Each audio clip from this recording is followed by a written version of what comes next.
little Jordan Humphrey, but he made the biggest play of the game-winning touchdown for Texas. It's been like 19, 20 months since this team's been taking the field. How excited are you for opening day? Yeah. He's pretty pumped up. This was a 2 seed versus the 7 seed, but even A&M Commerce's head coach conceded that this would be much closer than that indicated. Of course, the Falcons just beat them a week ago. We are here at the Petroleum Club in Midland for a Texas Tech happy hour, and a lot of happy Red Raider fans right here. I'm going to step aside real quick. As you can see inside this hall, they are just starting a presentation. Clint Hartman for the Lee Rebels says he shaves his head in the morning. It's part of a ritual, but I think if there was any hair that was left, it was all taken care of by the time the second half rolled around. He said this game took about 10 years off his life. Just a week out from Thanksgiving, and tonight we get one of the most cherished fall traditions in the Tall City with this game. As you can see, he's got a pretty gnarly beard, some nice facial hair, and the team has paid homage to that with some new T-shirts fearing the beard right there. And we have that story, all these Lubbock businesses offering free food, not enough to keep beard around. If there's still enough, there's enough to keep me around, though. I'll tell you that, if there's any left over. But I know a lot of Red Raider fans are probably hoping this was an April Fool's Day prank, but it is very much a true story. Chris Beard is heading back to his alma mater. Her birthday tomorrow, so and we... cute. Should I hold this up? All I was going to say, let's show it for the class. Happy birthday, Aaron Reynolds. Here we go. We'll send it off. The cheerleaders from both sides. Hope your favorite team wins tonight.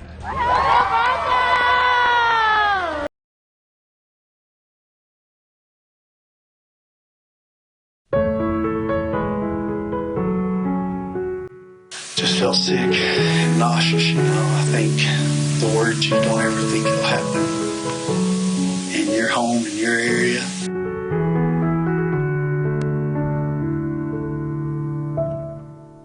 Unfortunately, in a situation like this, you know, we'll come together and fight through it and get better, but it's going to take some time.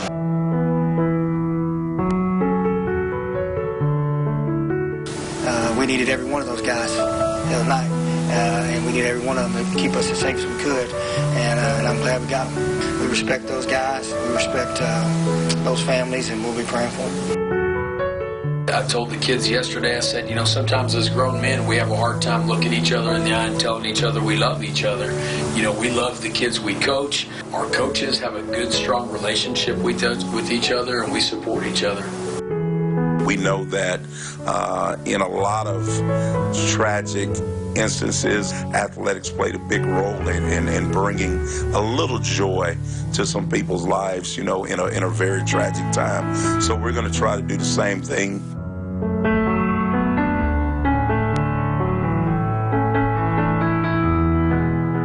I believe the message from us to Permian and to Odessa and Midland is that we are in this together, and we're strong, and we'll get through this, and anything is possible if we work together as one.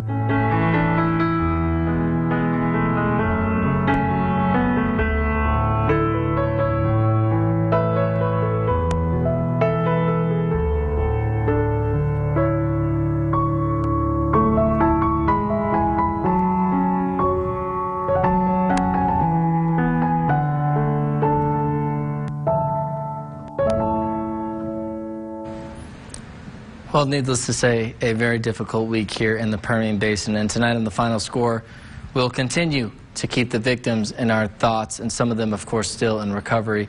And we also hope to give you something to smile about despite last weekend's tragedy. There is so much still good to be found here in West Texas, and so much of that on display every Friday night.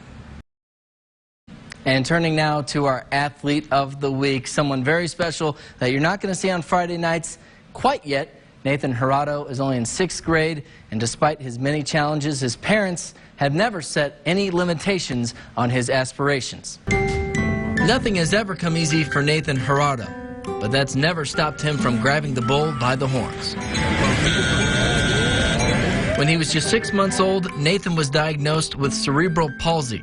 Doctors said he may never be able to walk or talk. That diagnosis, though, didn't stop him from pursuing his hobbies, from livestock shows to music. Smoke rolling at the window. And of course, football. I mean, since I was little, I've seen sports as a big thing. It's definitely exciting just knowing that he talks about that, playing football all the time. He finally got to do it. This fall marked a new opportunity, a chance to join a team for the first time.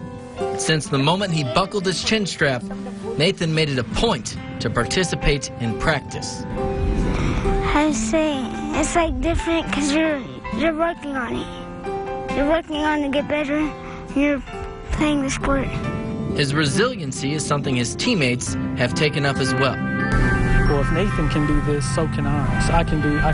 I can do things that I didn't think I could do either. Last week in the Cowboys' first game of the season, he finally got the chance to take the field. Go Native Boys!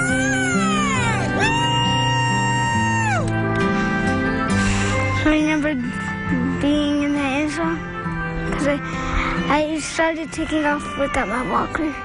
I mean, I wanted to show everybody I can do it, and I got it. There was just a lot of stuff went through my mind at that time. I'm just at a loss for words for it. It was just an emotional moment, and I was just really happy for him. I just knew how excited he would be because he's just talked about it every day, about playing football. And for others dealing with their own challenges, Nathan offers some simple but powerful advice. Just never be scared of what you want to do. If someone asked me about Alex, I would say he's probably one of the kindest young men I've ever met. And he loved golf with everything. He loved his friends, loved his family. He wanted to make everybody smile. He was an amazing kid. And I'm not telling it just because he was my son. He really was. Tonight we want to dedicate our show to local teenager Alex Trevino. He spent his life with a loving family, one of 3 siblings, and would describe himself as part of a sandwich with his 2 sisters. He had one older, one younger, and he was stuck right there in the middle. Unfortunately, 3 years ago, Alex was diagnosed with Ewing's sarcoma. It's one of the rarest forms of childhood cancer in the United States, with only about 200 new cases diagnosed per year in this country.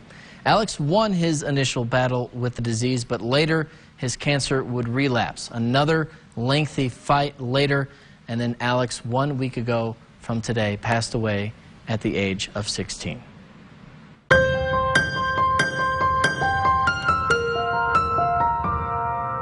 If you ask about Alex to those who knew him best, one word you'll hear often is happy. If you see all his pictures, you see his smile. All the pictures I have of him, he will give you a smile. His love for life may have only been matched by his love for his favorite sport. While he was a student at New Tech Odessa, Alex also competed as part of Permian's golf team. But looking at that, I'm like, he was happy, and he wanted to impact others in a positive way, and seeing that, like I said, I'll never forget that. Well, I mean, he had a passion for it. He loved golf. I mean, you know, when you love and have a passion for anything, you're going to be good at it. That passion for the game was one of the many factors that fueled his fighting spirit. He will be feeling so bad, like he had really bad moments, but he would go back and said, I'm going to keep going. At last year's PGA Texas Open, Alex received one of the highlights of his life, a VIP experience through the Make-A-Wish Foundation, spending much of the day with his favorite golfer, Jordan Spieth. He was on the green, and Jordan let him hit a putt. Well, he nails about a 15-footer. I mean, first try. And Jordan looks at him, starts laughing, and I started laughing too. Jordan had been missing some putts in tournaments, and Alex steps up and hits that 15-footer right in the heart, and that was a good moment. That was a good moment for Alex. Though Alex can no longer directly affect lives, his memory always will. I'm going to remember his smile and his attitude and how he just kept going. All the love he gave me is so much, because he would love to cuddle. He was so, he would give so much love. While Alex received so much support, his mother says his faith gave him more comfort than anything else. I would always tell him, who loves you, Papi? And he would tell me, God loves me. He always recognized that God gave him all the strength he had.